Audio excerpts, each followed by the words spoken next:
რუბრიკაში პორტრეტი გაგაცნობთ ანსამბლ სუხიშვილების ერთ-ერთ წარმატებულ მოცეკვავეს ბაჩანა ჭანტურიას.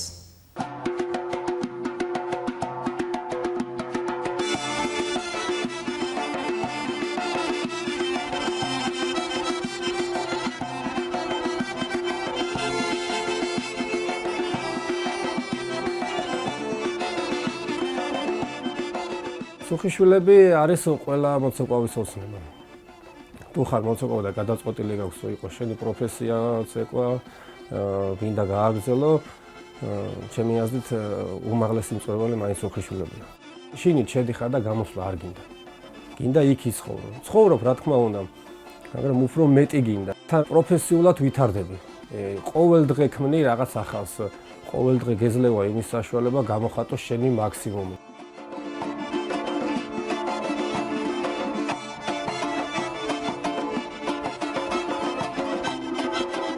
მანამდე ცეკვავდი ანსამბლი არაგვი, ბავშვთა ანსამბლი იყო. შემდეგ ეს ანსამბლი გაიზარდა და გადავედი ჯავახიშვილის უნივერსიტეტის ანსამბლი გავხდით. მთელი დასი ვინც ვიყავით.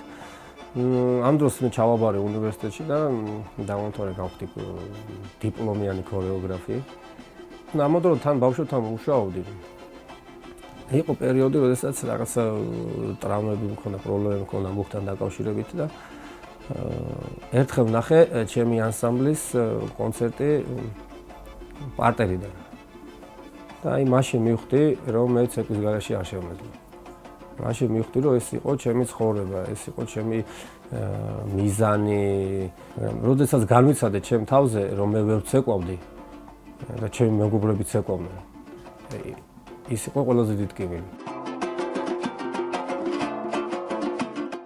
მადლობა მინდა გადაუხადო ილიკოს, რომელიც გვაძლევს ამის შესაძლებლობას, აქვს ზღუდავს. გვეუბნება, რაც გინდათ, გააკეთეთ, რაც შეგიძლიათ, გააკეთეთ, დამანახეთ, შემდეგ ერთად გადავწყვიტოთ. ანუ ვართ ერთი ოჯახი. პირველად ცხონებული თენგის სუხიშვილი. იბარებდა ჩემ გამოსვლებს, როცა ვაბარებდი კულტურის უნივერსიტეტში და მაშინ მითხრა 1-2 სიტყვით რომ დაამთავრებ უნივერსიტეტსო, ჩვენთან შემოიარეო. ანუ ეს ჩემთვის იმხელა სტიმული იყო, თავდაუზოგავად შევოდი, რა თქმა უნდა. შენ თარგმნა თქვა, შემიძლია 9 საათი ვარჯიშობდი დღეში. მაგრამ მაინც ვერ გადავწყვიტე მისვლა. დავამთავრე უნივერსიტეტი, გავხდი ქორეოგრაფი, მაგრამ მაინც ვერ ვდგავდი იმ დიდ ნაბიჯს. ძალიან რთული ნაბიჯია ცხოვრებაში, მაგრამ მეგობრების დახმარებით შემაძლებიეს. მე და ჩემი მეგობარი დავით ჭანიშვილი გადავწყვიტეთ, რომ მივსულიყავით. მე დაგვიბარეს დრო ზუსტად მახსოვს პირველი საათი იყო. შევედი და პირდაპირ გითხარა, ცეკვა გიყვარსო? კი, მიყვარს, რა თქმა უნდა, რახან აქ მოვედი. ამის გარდა ვერაფერს ვერ გააკეთებო. კი ბატონო, მზად ვარ. ბევრი სირთულე გექნება, მზად ვარ. ყველაფერზე თავს ვქნევდი. ოღონდ რაღაც ჩვენი გაგვეკეთებია და კარგით, მაშინ მანახეთ. რაღაც პერიოდი ვივარჯიშეთ, რომ რაღაცები ერთად გაგვეკეთებიან. იქ საერთოდ ვერაფერი ვერ გავაკეთე.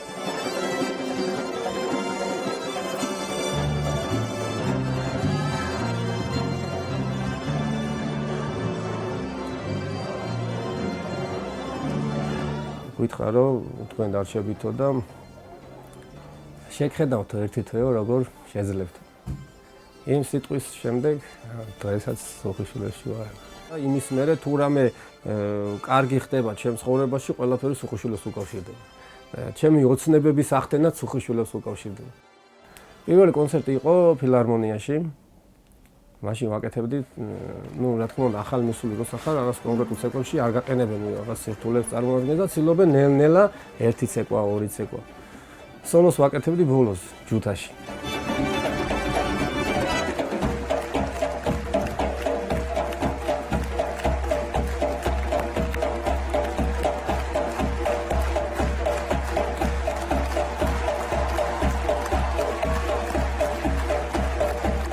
ეს აპლოდისმენტები თან იმას აზროვნებ, რომ სუხიშვილების მოცეკვავე ხარ, შენ გიკრავენ ტაშს. სოლო მოვჭი და გავბივარ კულისებში და იმ დონეზე ემოციებით ვიყავი, რომ სად გავბოდი არ ვიცოდი.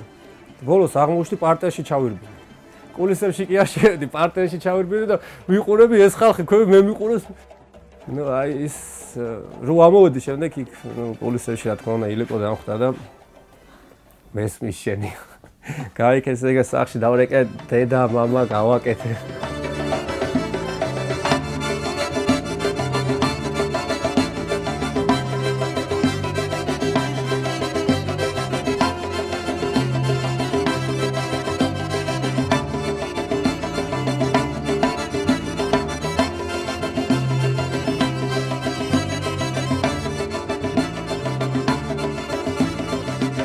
რომელიც დაიდგა, ჩემი მისვლიდან ზუსტად ორთვეში დაიდგა. ეს არის გადატრიალება ქორეოგრაფიის. საქართველოში ასეთი ქორეოგრაფიული მოძრაობები არ გაუკეთებიათ. ეს არის ცდო, რომელშიც ჩემი საერთოდ კარიერას, უხუშულებში ასეთ უიტყვით კარიერას დაიწყო ამ ციკლით. მე და დათოს ერთად ავაწყოთ დუეტი და იქიდან განვითარდა და დღესდღეობით ჩემთვის ეს ცეკვა უმაღლესი დონე არის.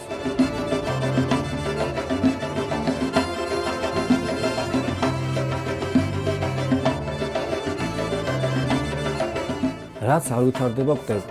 უნდა განვითარება მოძრაობებს, ქორეოგრაფიას, ნახას, სიუჟეტს, თემას. იყო პერიოდები 20-30 წლის უკან, როდესაც ტერმინებს ვიხმარ, რა პადიუმი არ იყო გაჭიმული, ფეხი არ ადიოდა 35-40 გრადუსზე ზევით.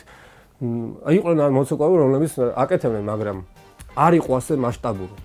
ეს ყველაფერი უკვე შეერწყა კლასიკა და ქართული ქორეოგრაფია და განვითარდა.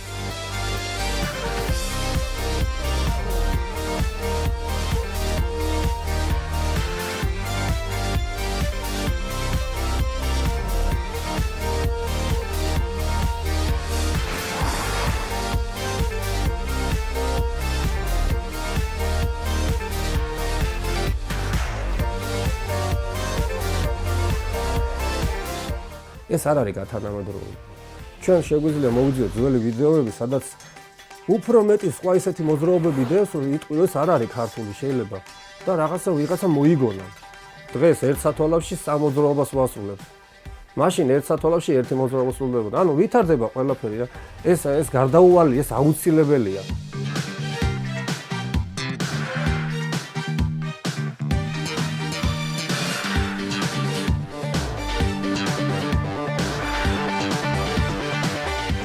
გავა პერიოდები და ახალი თაობა მოვა, მეც შევეცდები რომ იმას გადავცე, ის რომ ეს უნდა იყოს ცეკვა, ეს უნდა იყოს ის მოძრაობა, სადაც შენი გენიდან მოდის, არა ის რომ ვიღაცას მოუპაროთ, ვიღაცა კარატის თქვათ, რაღაცა ფეხის აქედან წამოღება და აქ ჩავსვათ. არა, ეს არის ხალხური, ნაციონალური, ასე რომ აქ სპორტს არანაირი შეხება არ უნდა ქონდეს.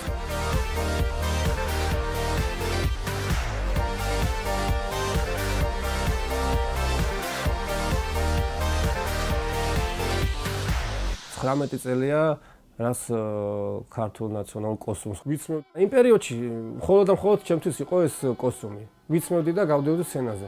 შემდეგ როცა უკვე ისტორია წავიკითხე, როცა საიდან მოდის, ვის ეცვა, რატო ეცვათ, რა შინას, რა დატვირთვა ქონდა, რა თქმა უნდა შემიყვარდა. ყველა კოსტუმის ჩაცმაზე უკვე გადავდიოდი იმ პერიოდში, როდესაც ამ კოსტუმებით დადიოდნენ საქართველოში და არა მარტო საქართველოში. მინდოდა ყოველთვის რა თქმა უნდა ჩემთვის მქონოდა, ჩემი პირადი მქონოდა, არა ანსამბლის. შემდეგ მე და ჩემო მეგობრებმა გადავწყვიტეთ, რომ გავაკეთოთ ჩვენი შევქმნით სახელოსნო, სადაც ყოველდღიური ურთიერთობა მაქვს კოსტუმთან. სცენის კოსტუმი არის სხვანაირი, იქ სხვა დეტალებია. ხოლო ის ტრადიციული, რასაც ქართველი წინაპარი ატარებდა ყოველდღიურად, ის საერთოდ სხვა რაც. ანუ იქიდან დავიწყეთ პირველ რიგში, რომ ეს ყოფილიყო ყველასთვის, ყველა მოქალაქისთვის არ არის აუცილებელი, მე ღეროდი ამ ცეკვავდე, ბევრს უნდა ძალიან, რომ ქართულ ნაციონალურ კოსტუმში იყოს. და რა თქმა უნდა, ამოდევლად ვკერავთ იმ ბავშვებისთვის, ვინც ცეკვაზე დადიან. ჩვენება ქონდა უკრაინაშიც, ერთი ჩვენ თვითონ დავაკეთეთ, შემდეგ დაგვატიჟა საელჩომ უკრაინაში, ქართულმა საელჩომ. ერთ-ერთი საინიციატივო ჯგუფის წევრი ვარ მეც, რომელიც საქართველოს ეროვნული სამოსის დღეს აკანონებს და აყალიბებს საქართველოს 18 მაისს. ვცდილობთ რომ მივიღოთ კანონი, იმიტომ რომ ეროვნული სამოსი არის ისტორია.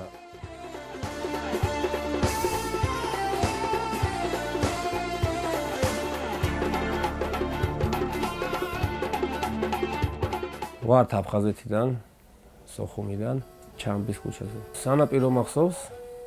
და სახლი ის ადგილები ალბათ სადაც უფრო ხშირად დავდიოდი. მე ვარ იმ კუთხის შვილი, სადაც რაღაც პრობლემების გამო ვერ ვცხოვრობ და ეს არა მარტო ჩემი ტკივილია, საქართველოს ყველა მოქალაქის ტკივილია.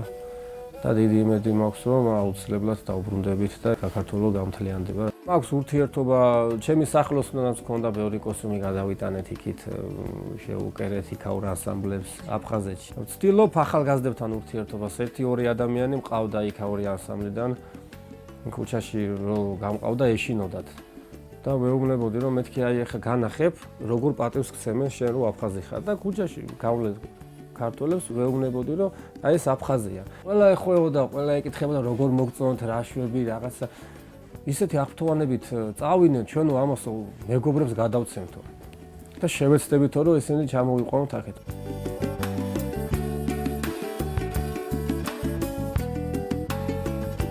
სუხიშვილებმა ნამდვილად აასრულეს ოცნება. ესეთი საჩუქრები და ასეთი სიტუაცია, საერთოდ თუ ხდებოდა ასეთი რამე, მე არც მეგონა, არც გავიფიქრებდი. ის ემოციები ვერ ავხსნი, სიტყვით ალბათ ის უნდა განიცადო. მე და ილიკომ გადავწყვიტეთ, ის ბინა რომელიც ჩვენ გვაჩუქა სავარძელმა, მე და ილიკოს შენ გაჩუქოთ.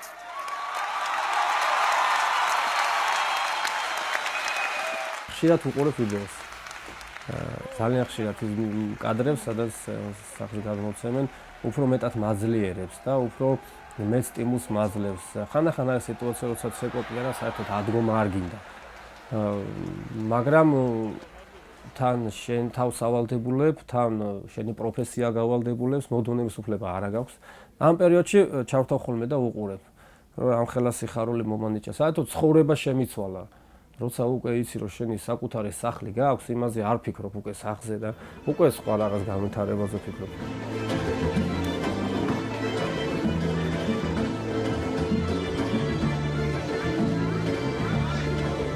მოვა ის დრო, ისიც ვიცი, როცა ვერ შევძლებ ცეკვას, რა თქმა უნდა, და იმ დონეზე ვერ შევძლებ, როგორც დღეს შემიძლია. მინდა გავზარდო ბიჭები და გოგოები, რომლებიც გამოადგენენ ქართულ ქორეოგრაფიას. თუ ქართულ ქორეოგრაფიას გამოადგები, ესე იგი საქართველოსაც ადგები. ესე იგი საქართველოსთვის რაღაცა გაგიკეთებია. რო არა მოცეკვავე, მაინც მოცეკვავე იქნება.